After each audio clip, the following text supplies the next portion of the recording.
My triple strikes will always be blank or it'll be crit, crit, crit. There is no in between.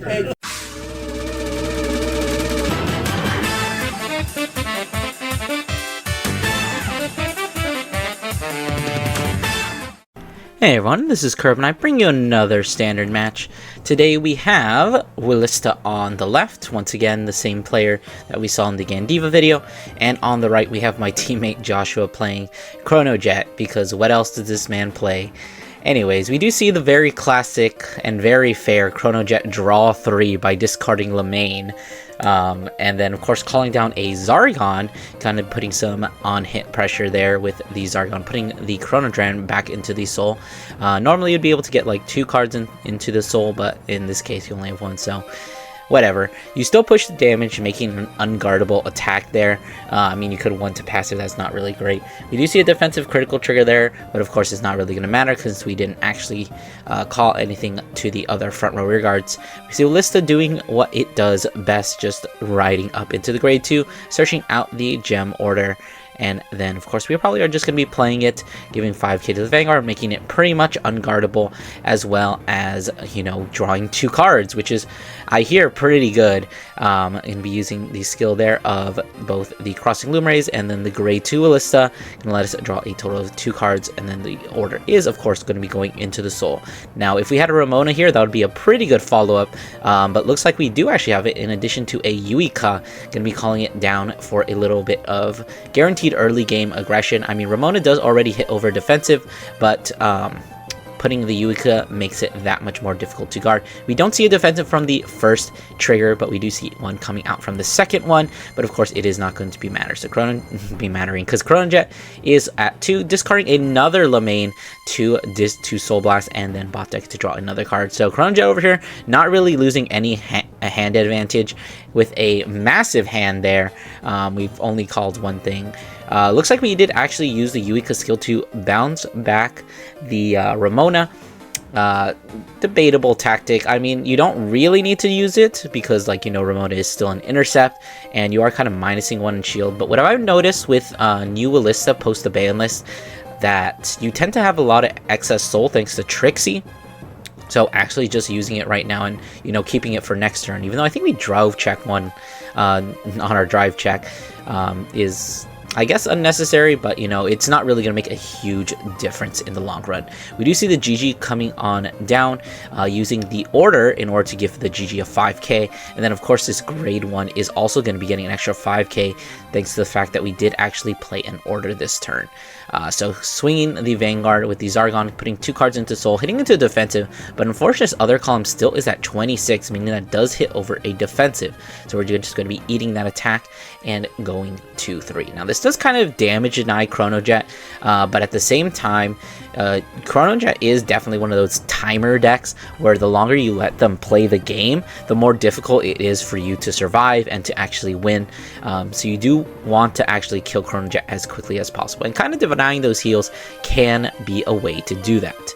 Anyways, we do see the ride into the grade 3 Wilista, unfortunately having to use the skill to discard and add the gem order from soul, which is not where you want to be when you're playing Wilista. You always want to have a gem in hand and then use the Wilista skill in order to, you know, just soul blast it out, check top 5, get more Eleviras. We did actually have an Elevira in hand, as we can see they're playing the Elevira over the Valstebron, which lets us draw 2 off of the Illumerays, crossing Illumerays, and then of course we can use the Wilista skill, checking top 5 to call 2. So normally you'd try and dig for Eleviras, but if you manage to get your tempo out, that's to say you have to play the order before you can soul blast it, things do get a little bit messy. It's totally possible to just like recover from that, and especially with something like Trixie, it's totally feasible to actually get your tempo back, as we do see an Elevira called here off the top, which would have been really nice if we had been able to call that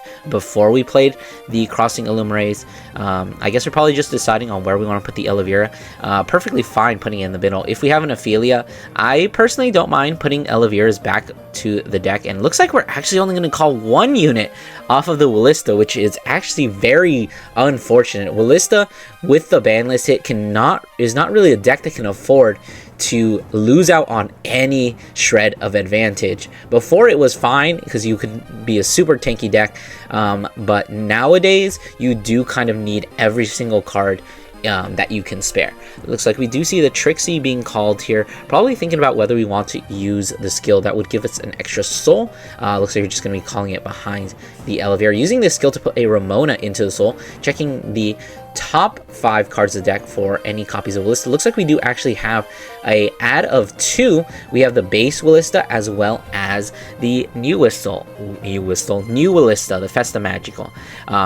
Very interesting tech. I think I mentioned this before, that you can play copies of the original Wilista because the order just asks you to Soul Blast a grade 3 Wilista. It doesn't necessarily need to be the Festa Magica.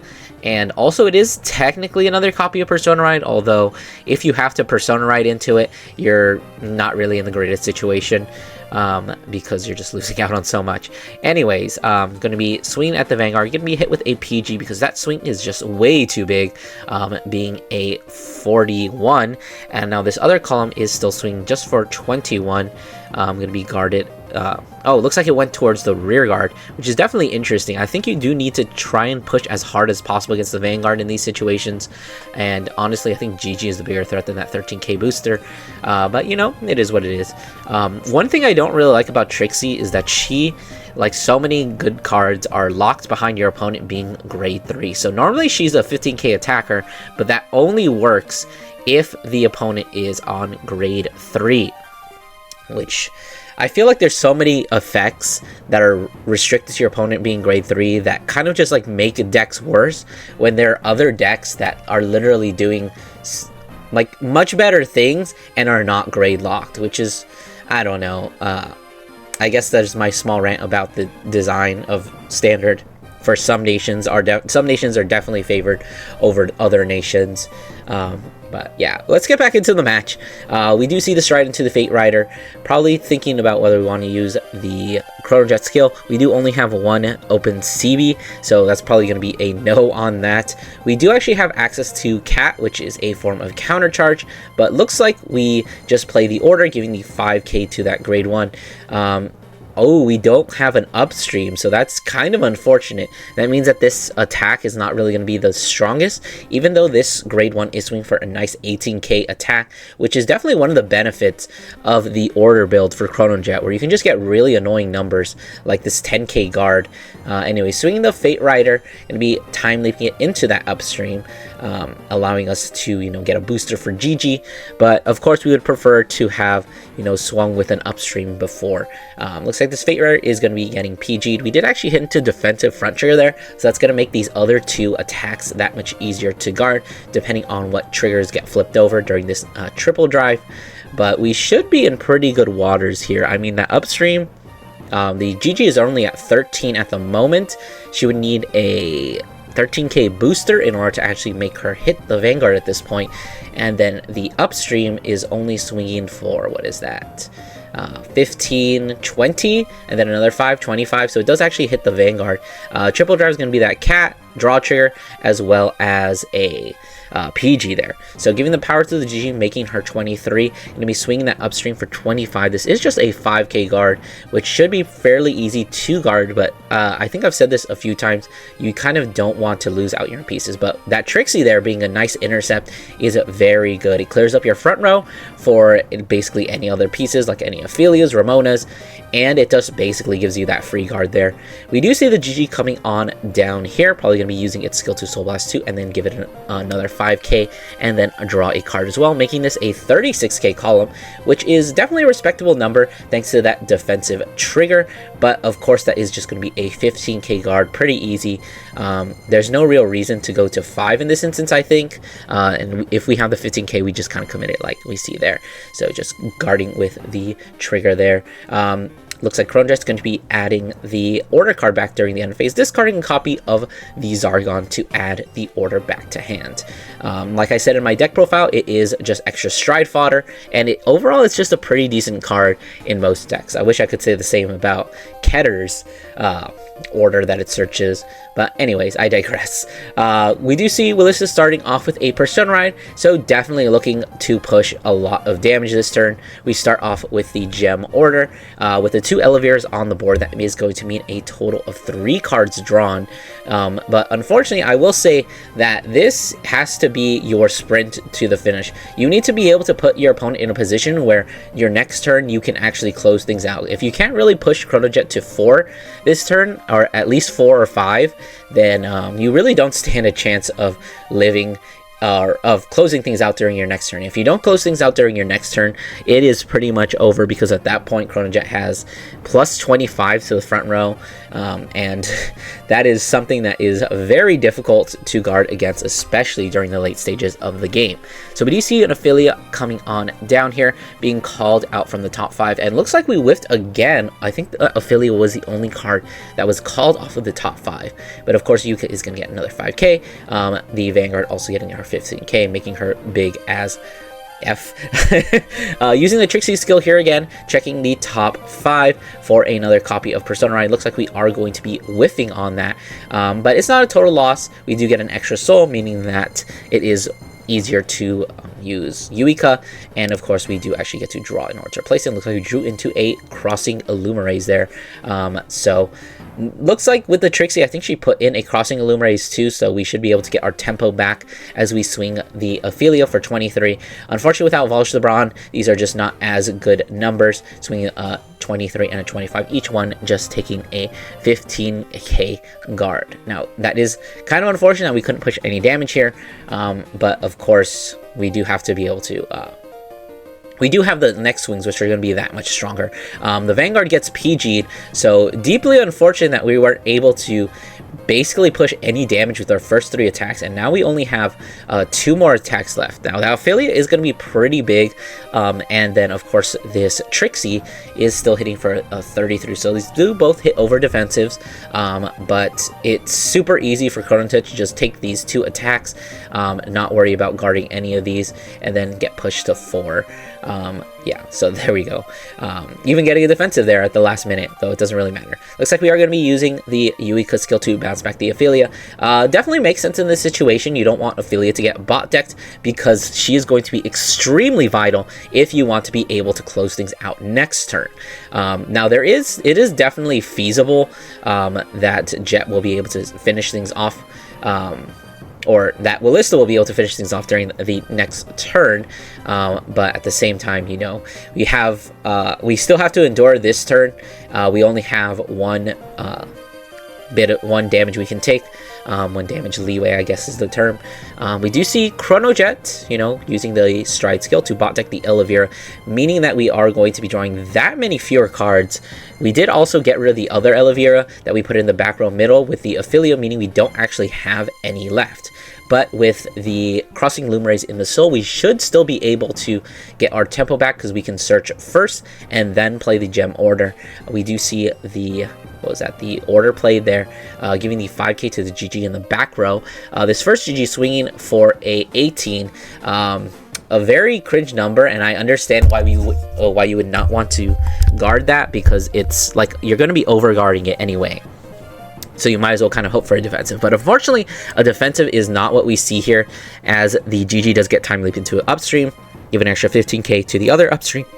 And then, of course, this Fate Rider being PG'd, still going to be hitting for pretty big numbers. Let's see, we have that other upstream who the front row is getting 15, and he has 15k base on his own, so that's 30, plus the 13k GG is a 43, calling out if it's another GG, that's going to be a 43, plus a 13k boost would be 58, or if it's just an 8k boost, it is still 53. As we see the triple drive, a ball leaf, a Lemaine, and of course an aura. So thankfully no triggers there.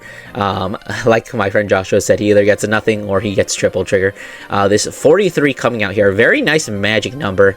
That is a 35k guard, which is definitely awkward unless we have a front trigger and another trigger.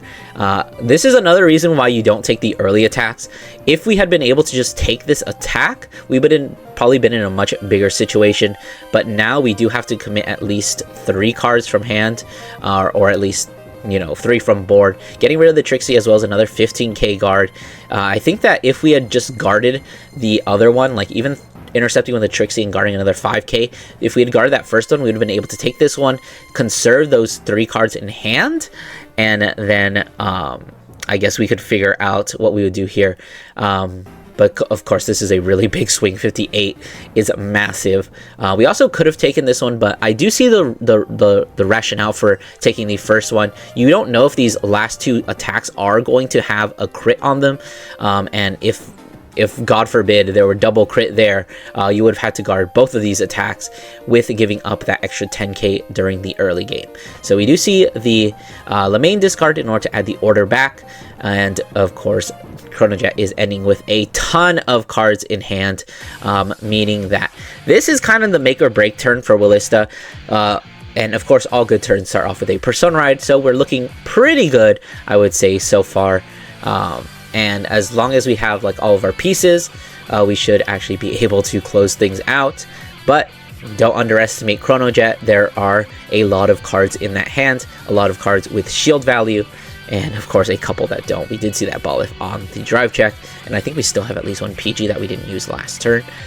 We see the Wilista being used here, checking top 5. Hopefully we can finally get something good off the top 5, because that board is looking very bare. I think we just need to call as much as possible. In this situation, I'd probably just call as many normal units as I can to increase the number of triggers that are left in deck, because I think that the best chance we have of winning here is just flipping over yellow cards.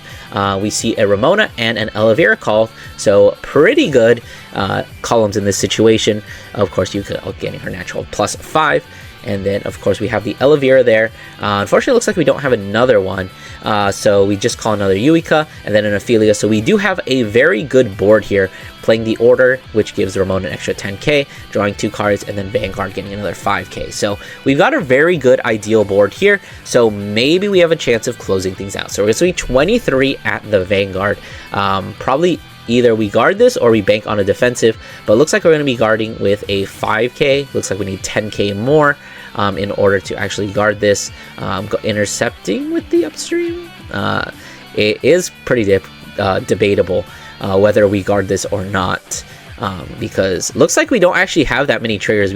I can see the Evergreen there and a PG. Looks like we're going to be committing the 3 cards, including the upstream intercept. I don't know why that was so difficult for me. Swinging the Ramon for 30k, and we see the power of cats here. We just love cats here. Being a 33k shield or 20k shield just makes things so much easier to guard. So we're PGing this Vanguard swing, flipping over a front trigger there, and then unfortunately not hitting a critical trigger here. If we had been able to hit a critical trigger here, that would have been so much better, because Chronojet here only has, 3 cards in hand. But it looks like there is the over trigger there, so that's basically another PG. So actually it looks like Chronojet is just going to be able to survive things here. If we had been able to flip over double crit instead of just a front trigger, then we probably would have been able to close things out. But that being said, we only need to guard 1 attack, and so long as it is less than 63, or honestly we can guard even higher than that, but as long as we're able to use that over trigger to guard, we're pretty much in the clear here. And then Wilista is kind of just exhausted. Even though we have a lot of hand, it's probably not going to be enough at this point. And then just to put some more salt in the wound, getting a defensive on that 5th damage there. Using the Yuika skill to bounce it to hand, swing for the 53, and then just guarding with the over trigger, which is going to let us, survive that last attack. And Wilista fails to close things out on the most pivotal moment. And Chronojet is going to be going into its 3rd stride turn, meaning an extra 25k to the front row. Is it 25 yet? Yes, it will be 20. Right now it's 20, but it will be 25. Just pushing up those GGs, which have now become 28k numbers, which are just absolutely cringe, unless you have cats, which at this moment Wilista does not, because Lyrical 4 has not come out. So the only thing we have to guard, 1 card guard these, are front triggers. And basically, the idea of guarding 4 attacks under double Persona Ride is very unrealistic, no matter how many cards you have in hand, unless you have 3 damage and 2 PGs. But of course, that is the exact opposite situation we're in here, where I think we have 2 PGs out, 1 in damage, and of course we are at 5. We didn't even get a heal trigger. Honestly, a heal trigger during that last drive check would have been just as impactful. It would have made things a little bit easier. We could have banked on defense. It looks like we're going to be committing 4 cards to guard that 1 GG swing, and then this upstream, or this Fate Rider is going to be time leaping that GG into the upstream for a 61. Looks like we do have the last PG there, going to be guarding the Fate Rider 61. But that being said, you still do have an upstream that's sitting over there at a base, what is that, 65? That hits over an over trigger, which is just insane that, that this is allowed, and that Chronojet just has a good early game and has a good late game, and the only part where it isn't completely busted is the mid game. But we are going to triple drive here into 1 critical trigger, which is going to undoubtedly just seal things up.